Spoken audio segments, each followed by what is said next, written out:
Good morning, Mr. and Mrs. Jones. It's nice to have you here for our IEP meeting. And of course, Joey is here joining us. And I'd like to introduce you to our Vice Principal, Mr. Keeney, our counselor, Miss Serrato, and our General Education teacher, Miss Ortega.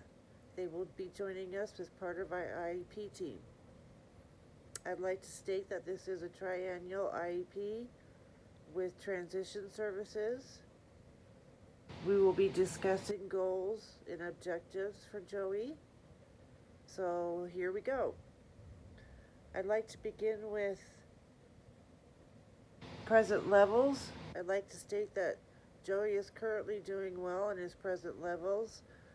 He's partially met his goals for last year. He is doing well with his classes right now. He tends to do his work. Sometimes he puts it off a little bit, and he has to catch up, so we'll have makeup day so that he can do that work.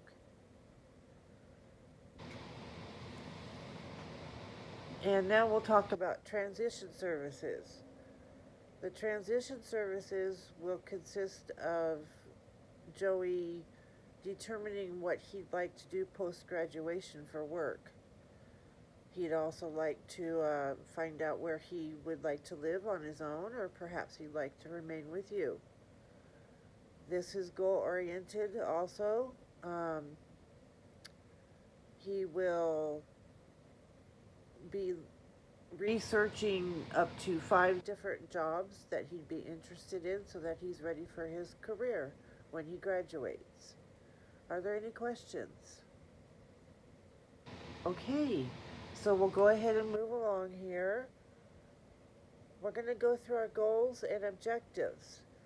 Joey has 5 goals. They consist of math, reading, writing, and transitions, and also behavior. With his math, he's doing well, but he just needs to work a little bit harder. His goals are there for him to meet his needs. We also are looking into his social behavior. We are looking into his physical adaptation, which he's doing fine in PE. We also will determine his reading skills and his writing skills. His behavior, this may get a little touchy, but his behavior can be somewhat off. He does use foul language, and he likes to skip class. He will also leave class early. He tends to wander around the hallways, and I think it's best that we have prepared a behavior intervention plan. What this does is this helps Joey with his frustrations, with his feelings of maybe inadequacy. We will work with this, it's called a BIP. We will work with this BIP to help him focus on better ways to deal with anger, with outrage that he may feel. Joey does tend to come into class sometimes very angry. So I have to calm him down in order for him to conduct his work. But he does calm down. It just takes a little bit of time. And so the BIP will help Joey in discovering ways to manage that anger.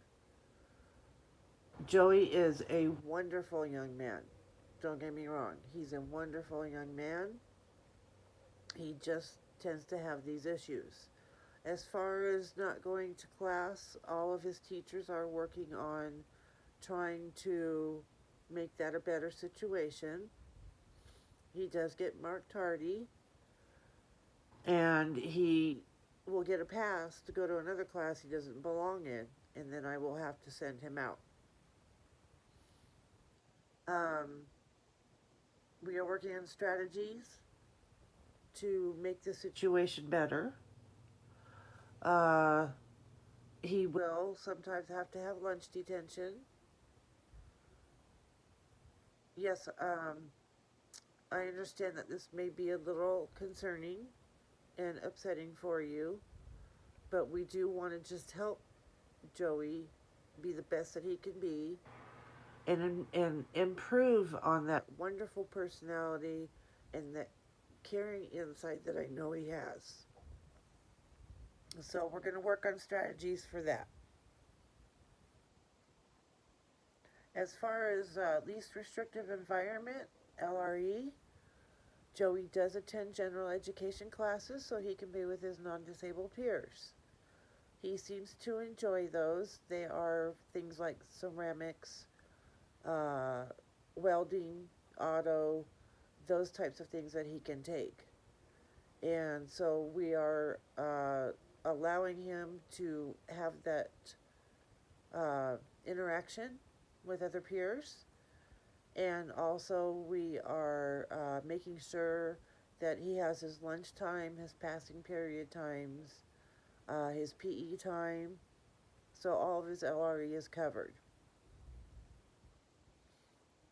Joey seems to enjoy these types of classes. He does have an issue with ceramics. He doesn't tend to like ceramics too much. I keep telling him to make me something. That would be fun, and he should be making his parents something and enjoying himself. So I hope that he can learn to enjoy this atmosphere and start making some creations. We are working very hard to help Joey enjoy his educational career. All of us work together as a team. I want your input. I want any suggestions that you might have. I am open to anything that you might feel would help Joey in these situations. So if you could, I don't know, maybe you could write some stuff down. I feel that Joey would perform better if he knows and understands that we are all his support system, that we want to do the best we can for him. But he's got to work hard for himself too. He's got to realize that the work just doesn't get done by itself and that he has to work hard. He is graduating next year. He's on graduation track. He will owe 60 units next year, which we have planned out for him.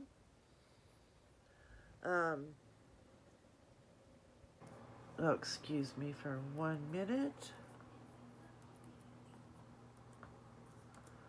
Okay.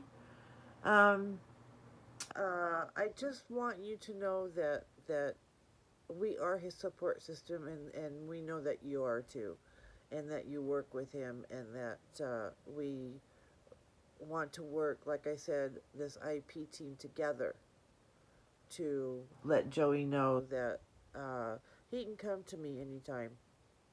He can come if he has a personal issue. He can come to me if it's academics. But I just want, Joey, I want you to know that you are welcome to come to me anytime. And I think you do know that. I think you do. Now